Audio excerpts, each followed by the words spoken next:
पूछा, 27 तत्वों के सिद्धांत पूर्वक जीव को 4 अपेक्षाओं से जानने से क्या लाभ होगा, किस प्रयोजन की सिद्धि होगी।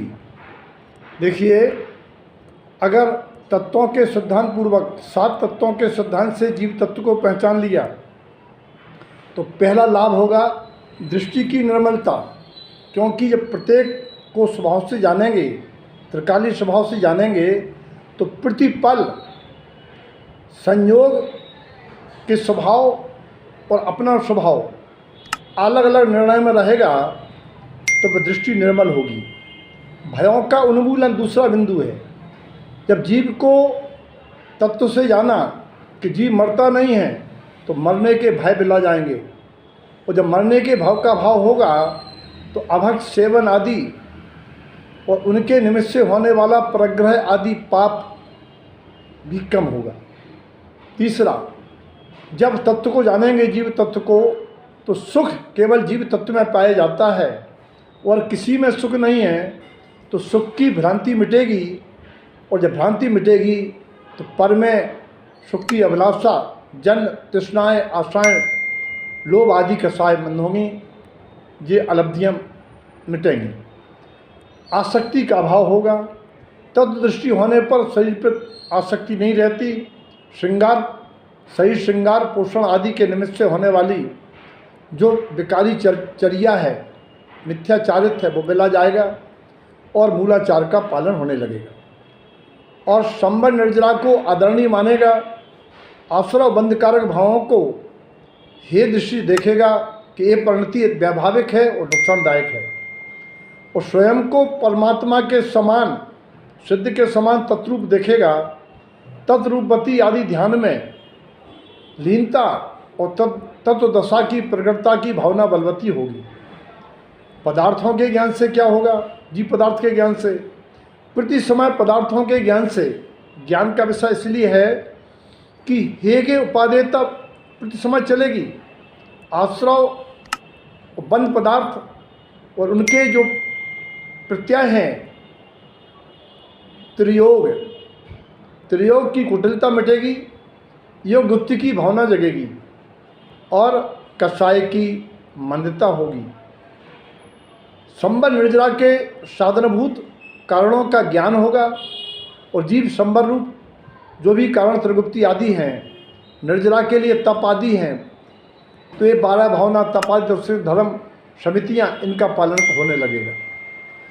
अगला बिंदु है कि जब संसार के जीवों को पदार्थ अवस्था में देखेंगे तो संसार की विचित्रता जीवों की कारण क्या है, तो धर्म की श्रद्धा, कर्म पर विश्वास बढ़ेगा, और प्रति समय पुण्य पाप का निर्णय, विवेक जागृत रहेगा, किन भावों से पुण्य, किस भावों से पाप होता है। भेद ज्ञान प्रबल होगा।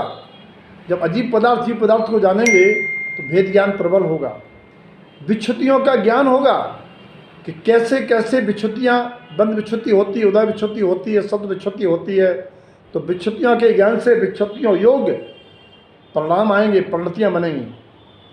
और पुण्य, पाप, धर्म तीनों के कारण अलग अलग ज्ञान में दर्शेंगे कि ये पुण्य का कारण है और ये पाप का कारण है। और अहिंसा धर्म का पालन होगा।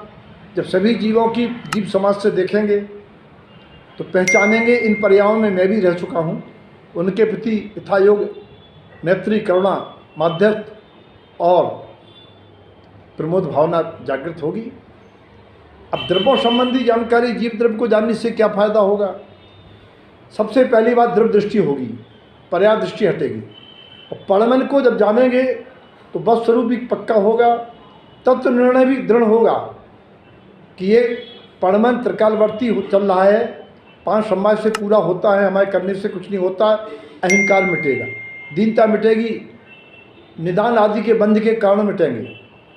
चारित्र के जागरण से, द्रव्यों के ज्ञान के जागरण से चारित्र की निर्मलता बढ़ती है, और सामान्य विशेष गुणों के ज्ञान से आत्मशक्ति का जागरण होता है कि ये शक्ति मुझ में है।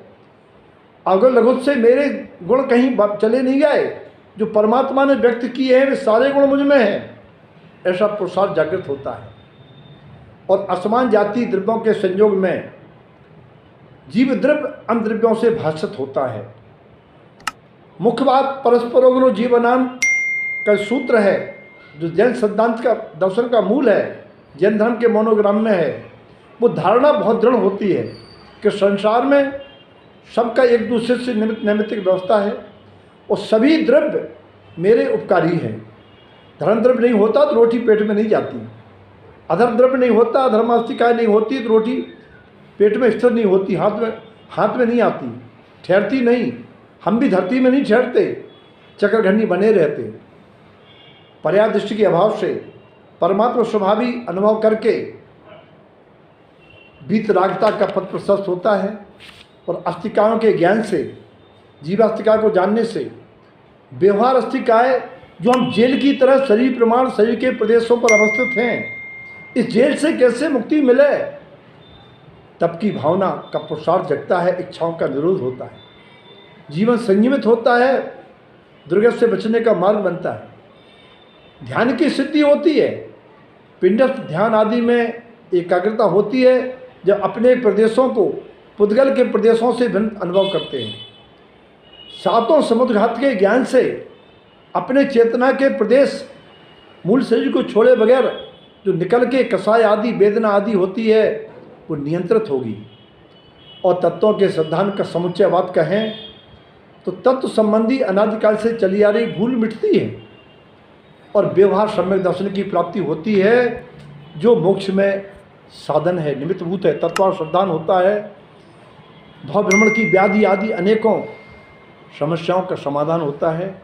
जैन दर्शन का मूल है तत्वों का श्रद्धान और अपने को चार अपेक्षाओं से जाना। अपना सही पता अपने को चारों अपेक्षाओं से जानने से होता है। अपना पता लग गया तो जीवन में भावताप मिटेगा, बार बार उठने वाले आत्म मिटेंगे और असाता वेदनी कर्म का अभाव होगा। असाता वेदनी नहीं बनेगी, संबल बरतेगा। सबके जीवन में तत्वों का सिद्धांत प्रकट हो और प्रत्येक समय प्रत्येक जीव अपने को चारों अवस्थाओं से जान के एक यथोचित व्यवहार करे, ऐसी मंगल भावना।